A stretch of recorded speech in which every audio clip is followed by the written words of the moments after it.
by the Russians. All right, but Karen, you've got to put it in context. I'm all for people telling jokes that go terribly awry. I do it every day. It's what you do. But in this case, you look at the facts surrounding it, just like you would with anything. First of all, interesting joke to make. First of all, interesting joke to make. Second, when there's an investigation going on. Secondly, they denied it. It reveals something. And then when they denied it and said it didn't exist, I mean, why would you lie about a joke? And then when confronted with it, they pulled back from their lie about the joke. And in the transcript, after some laughter can be heard, as the Washington Post reports, Kevin McCarthy said, no, swear to God. There's laughter and there's nervous laughter. The other things to know about the context of this is what was going on in the world, in their world at that moment. A number of the leaders were coming directly from a meeting with the Ukrainian Prime Minister. Donald Trump was on the verge of getting the nomination, and word that the DNC servers had been hacked had just come out. In fact, there is speculation in the tape that what they were going after was WAPO research against Donald Trump. And that is when the conversation turns to Russia. And, you know, at several points in this, we have the Speaker of the House saying, we've got to keep this in the family, ha-ha. It's the kind of thing that if there was a screenplay written with this in it, it would be rejected. And also, I think it speaks to the fact that this tape is in the possession of the Washington Post suggests that somebody in that room didn't think it was a joke. Yeah, and Willie Geist also, again, you look at the totality of the events around it. This was also, they were talking to the Ukrainian leaders. This was also about the time that Republicans were starting to talk about stripping a plank in their platform supportive of Ukraine as a favor to the Russians. And that's certainly something that the Ukrainian leaders had to be made aware of, and something they obviously discussed in that meeting. Yeah, you kind of have to take yourself back to the time, which was last summer, June of 2016, about a year ago, when the jokes were made. Listening to the tape and reading the transcript, I think they were probably joking in the room, but against a backdrop of pretty serious charges and conversations about what was happening with Donald Trump. And the fact that that was even a possibility, that was on the table, tells you something about the context within which the joke was made, I think.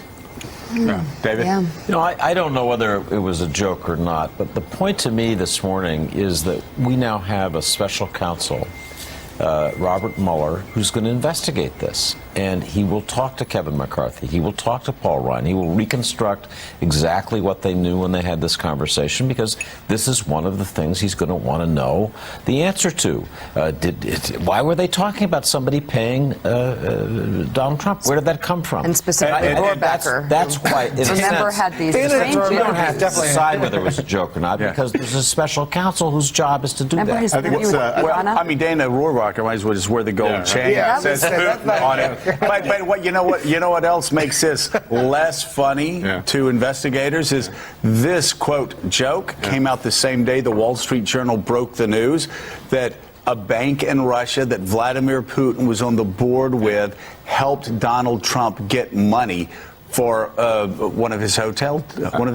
I would say that if it's humor, it's sort of gallows humor, and and which you'll recall, true. and you remember, yes, it's true, and you remember, you know, Kevin McCarthy famously was the person who blurted out that the House Benghazi investigation was going on because it drove Hillary Clinton's poll numbers down. So he has an unfortunate tendency to kind of blurt out the truth sometimes in politically unfortunate ways. But again, but by blurting out the truth, he is blurting out the classic, the truth, or what a lot of people think of a gaffe in Washington. Yes. And who said it when somebody accidentally Michael Kinsley. Michael Kinsley. All right, you guys don't get humor. Thanks a lot, Sam. Coming up, Millennial. Too old. Coming up, Senator Chris Murphy says if past is prologue, watch out.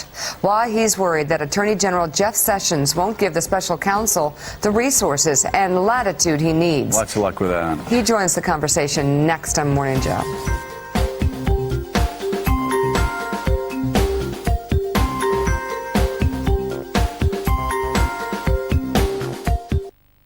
General Rod Rosenstein is set to meet with members of the Senate this afternoon to discuss President Trump's sudden firing of James Comey. The closed briefing comes after Senate leaders invited Rosenstein to speak with lawmakers about the possible role in that decision. All right, now for a look at the President's Day. For that, we turn to NBC's Hallie Jackson at the White House. Hallie, good morning. Louis, good morning to you. And today is another remarkably busy day here in Washington. President Trump set to meet with the Colombian leader here at the White House. We do expect to see the two of them together throughout the day. Opportunities, perhaps, for the president to be asked by reporters about the obviously big news that has broken late last night into this morning, which is the appointment of a special counsel from the Department of Justice. So far, we have heard a paper statement, right, a printed statement from President Trump. We will see if we get more later on today. Of course, tomorrow, the president leaves for his first international trip. A lot riding on that. It would be an understatement to say it's high stakes. Plenty to cover here in D.C., Louis. I'll toss it back to you there in New York. Keeping you busy. Our thanks to Hallie Jackson for that report. And Steve Mnuchin will testify before the lawmakers for the first time as Treasury Secretary today. He is expected to touch on housing, finance, and deregulation. That does it for us on this Thursday. I'm Yasmin Vestugin alongside Amy Mohedi and Louis Bergdorf. Morning, Joe, from Washington, starting right now. I think people in America turn on the TV and they think this is all that's happening. This is all we're doing and all we're discussing. That's just not the case. I want the American people to know that we're busy, hard at work, fixing their problems.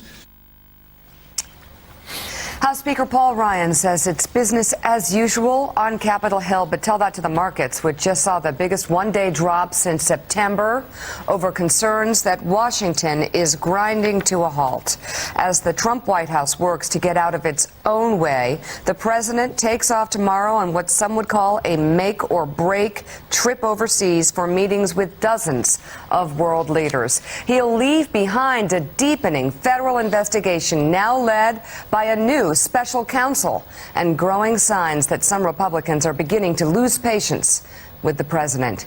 Good morning, everyone. It's Thursday, May 18th. Welcome to Morning Joe here in Washington. With us, we have columnist and associate editor of the Washington Post, David Ignatius, executive producer, co-host of The Circus on Showtime, John Heilman, senior political editor and White House correspondent for the Huffington Post, Sam Stein, national political correspondent for the Washington Post, Karen Tumulty, and along with Willie Geist and Mike Barnacle in New York with us as well. So we'll get right to it. So much has happened even in the past 24 hours. Former FBI Director Robert Mueller immediately takes over the Justice Department's investigation of Russian interference in the 2016 campaign. He is now in charge of prosecutors and FBI agents in multiple field offices.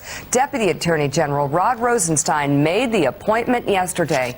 Rosenstein is overseeing the DOJ's investigation after Attorney General Jeff Sessions recused himself. A Justice Department spokesperson told NBC News the White House counsel's office was informed about the appointment of a special counsel after the order was signed. Let's just stop right there. David Ignatius, a lot of Trump people have liked to say since January 20th there's a new sheriff in town. When the White House is notified after the special counsel, really a new sheriff in town. There really is a new sheriff in town, and let's just say it. Donald Trump I believe day traded on a guy's stellar reputation over 27 years. A lot of men or women fold under those circumstances and do what the president says. Rod Rosenstein did not. He did not. He was not going to be anybody's patsy, and he made sure that no one, I think he took the most dramatic step he could take to show that no one would ever say the Justice Department mishandled this investigation. He went from the seeming fall guy to the defender of our republic in this move. He insisted that the investigation of Donald Trump and any connections with Russia must be independent. The charge is very specific from Rosenstein that Mueller must ensure that the public trust is served by independence. He's speaking directly to the concerns that were raised by Trump's attempt to fire FBI Director Comey, his meetings with Comey to get him to drop the investigation of Mike Flynn and others. So Rosenstein has really demonstrated our precept. This is a government of laws. In the end, the laws have to be enforced by strong